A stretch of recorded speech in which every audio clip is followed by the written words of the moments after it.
Good evening, ladies and gentlemen. It's me, Mad Mike. We are here once again for the Midweek War. And I am here with my good pal and the voice of Inspire Pro Wrestling, Eamon Paton. How are you, sir? I'm starting off with duck face. Hey, guys. It's a flattering imagery. No, I'm excited. I'm happy to be here, as always. I always love to talk about professional wrestling, especially in the midweek. And we are talking about the most professional of all the wrestlings, Ring of Honor. All right. Now, Eamon, this show, again, was one of the Ring of Honors I don't necessarily enjoy, where there was no storyline progression. But what was your one word this week? My one word for this week is matches. It ain't wrong. This is very true. My one word for this week is Marty.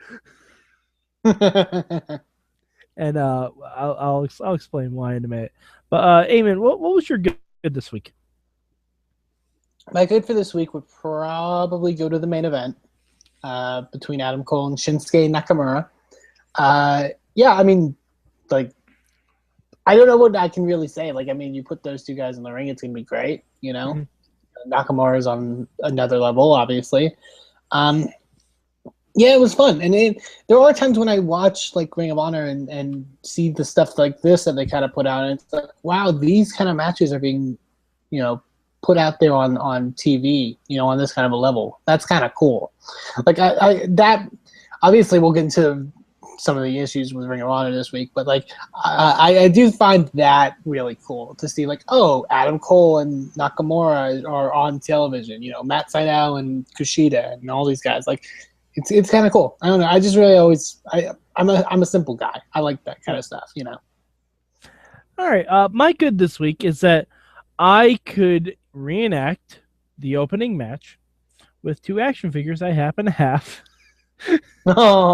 right by myself. I have Matt Sydal and Kushida, kind of. It's a great Kushida. It's close enough. It's close enough. It works. I think he even makes that facial reaction during the match. Probably. He got the hoverboard. It's all good. But yeah, that was a fun match. I like watching Matt Sydal. I've liked him since he was Evan Bourne, since he was Matt Sydal before that. But like, they didn't mention. We'll get to that. The match quality was great. And the opener felt more. I mean, it was more of a build to New Japan storylines than Ring of Honor storylines, it seemed. Like, because I know Sydal's going up there to, I think he's challenging Kushida for the junior heavyweight title. So yeah, that would make sense. All right. So Eamon, what will be your bad this week?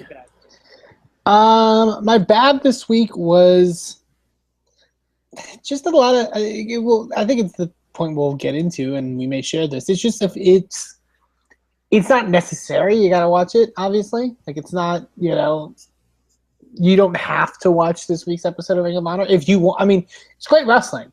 If you like that style of wrestling, seek it out. But like, I don't know, you don't need to watch.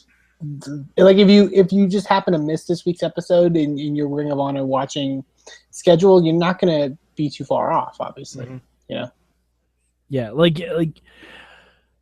My bad this week is going to be the commentary, because last week I can give them a pass because the show's coming out a day after the pay-per-view. So fine, I understand, what you got to do. I still don't understand not re-recording something just to, like, because they even tried to do it, but without a way that would tell you what happened. Because during the Adam Cole match, they're like, There were one or two mentions to what Adam Cole did at the pay-per-view without specifically mentioning it. It's like, oh, we know what Adam Cole did. I'm like, no, we don't. Because if someone didn't buy the pay-per-view, they have no idea what Adam Cole did. Yeah, it's unfortunate. I think that in that kind of situation, especially with like a big turn like that, to have like the guy on next week and then kind of work like a baby face or whatever, like it's hard. Like it's difficult. It's a difficult animal. But yeah, I They need to figure that something aspect out with is it. frustrating. Or they need to just blatantly say that this was on these matches happened before the pay-per-view. And You know what I mean? You know what? That's an excellent point. If they tell you that, if they tell us that, I'm okay with it. Like, don't act like we know it's not live. Like, don't act like it's live. Yeah. You know? So just to say, like, you know, from our shows in, what were they, in Philly, I guess? Yeah, I so, think. yeah. So, from our shows in Philly, you know, before, you know, the pay-per-view or whatever. Like, as long as they just say that, like, it's fine. Mm-hmm. You know? Yeah, I feel like that would be a better way to go about it, and that would save some of the problem. Like, you wouldn't have to go into post and edit stuff and stuff like that. You know? I mean, yeah, and you'd still have the overlying problem of if you watch the pay-per-view, the next two shows after that don't matter, and you get no follow-up. yeah. But, you know, it explains it away a little bit more. But at the same time, like, they do the TV tapings like right at for the pay-per-view they did TV tapings the day after. Mm-hmm. Which like, I don't know why they. Yeah. Yeah, I know. I'm with you on that. Like, I don't get, and you know, you're at the pay-per-view. Why not just film some post-match reactions? Like after Takeover in Brooklyn, NXT had to go back to do some older stuff that they filmed beforehand. Yeah. But they just interspersed it with some post-match videos. That's all you need. Yeah. That's all you need. Even if you just do like one reaction video the first day after, like from Jay Lethal saying, I did it. I kept both my belts, you know. That's all you need to do. Then the next one's saying, fuck you, Daniels and Kaz. Fuck you, Young Bucks. We're the Kingdom, and we're stronger than ever, and we fooled all y'all bitches. Like going with NXT, like Bayley didn't return to. They made a point. Bayley didn't return to Full Sail like until like 2 or 3 weeks after the pay-per-view.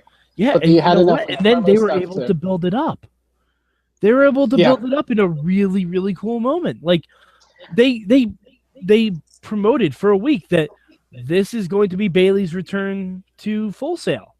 Yeah, it's like a big homecoming. Yeah, and that's perfect. That's all you need to do. I think it really just sort of tells the differences with Ring of Honor and NXT. Like, we both had the same amount of time for the show. Ring of Honor had 3 matches. It had less matches than it had one less match than NXT, but all the time was just devoted to the matches. Yeah, and much. NXT even devoted time to a really long closing segment. Yeah, and they had segments on NXT. And it was still good wrestling, you know? Yeah, like, I feel like Ring of Honor isn't spaced out for TV. It's just wrestling matches. Yeah. Like, they don't time it out. I think that's what their audience, at least that's what they think their audience is about, is just, like, you know, putting talented workers in wrestling matches. But yeah, but all right, it's a famous saying. If you do what you've always done, you'll get what you've always got. That's why Ring of Honor hasn't grown, because they haven't tried to include people. Like, they haven't tried to include new audiences. TNA, for all its faults, they do try to do stuff like that. Like, no, they will try and bring people in. They're not successful. No, you're right. They caught that dollhouse fetish audience. They caught that market. Hey, to be fair, there are definitely 4 or 5 guys that will watch simply because Taryn Terrell is in lingerie. Oh, God. There is that Wrong episode. Yeah. So, Eamon, what would you change about Ring of Honor this week? I mean, I think it's pretty obvious based on what we've been talking about. Yeah, I mean, just one less match. I probably would cut.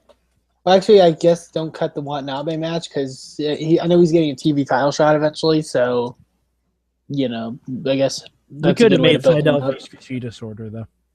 Yeah, they could have cut some stuff. Yeah. Yeah, that's all I would say. I would change the participants in the 4-way. Mm-hmm. Not all of them, but especially when you have Adam Page come out at the pay-per-view pretending to be injured. but after the That's pay-per-view, another good he's totally fine. That's another really good point. Yeah, I didn't even think about that. Adam Page isn't staring down the Briscoes. So I understand that he's a heel. He's allowed to do shit like that. Well, I believe he is But legitimate. if you don't acknowledge it, then it just looks fucking stupid. Yeah.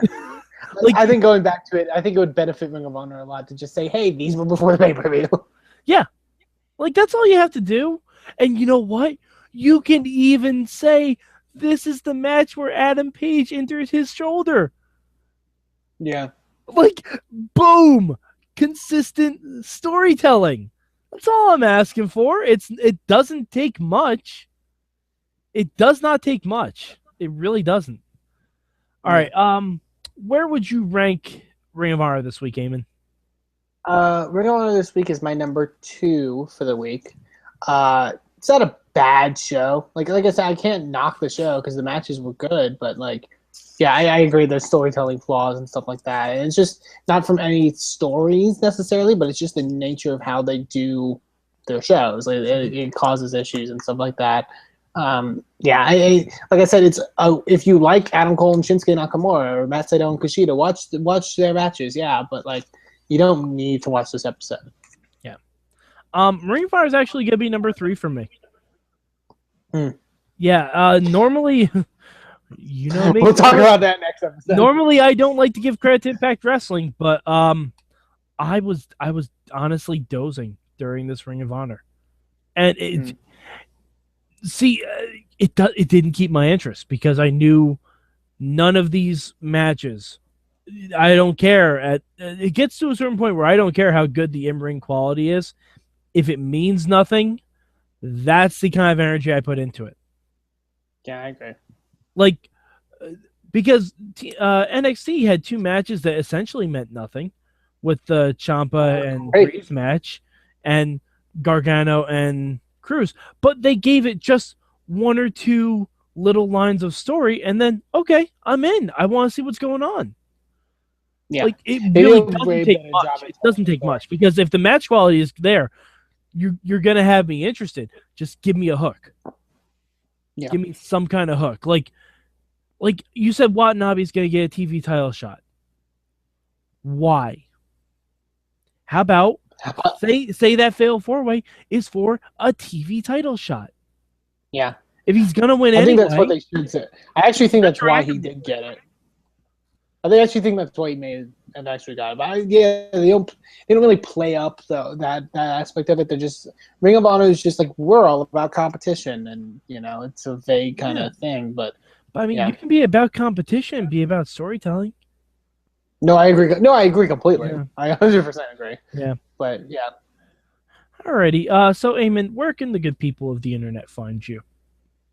They can find me specifically on Twitter at Eamon2Please, but they can also find the wrestling promotion that I'm involved with, Inspire Pro Wrestling at InspireProRes, and on our website, InspireProWrestling.com. Tag Cade. Yes. All right, and you can find me at MadMike4883 on the Twitter machine. And please, if you disagree with what we think about Ring of Honor, if I'm a horrible person for not saying Shinsuke Nakamura's name once until right now, email us at goodtimeswrestlingmayhemshow.com. Tell us why we're wrong. Tell us why we should be interested.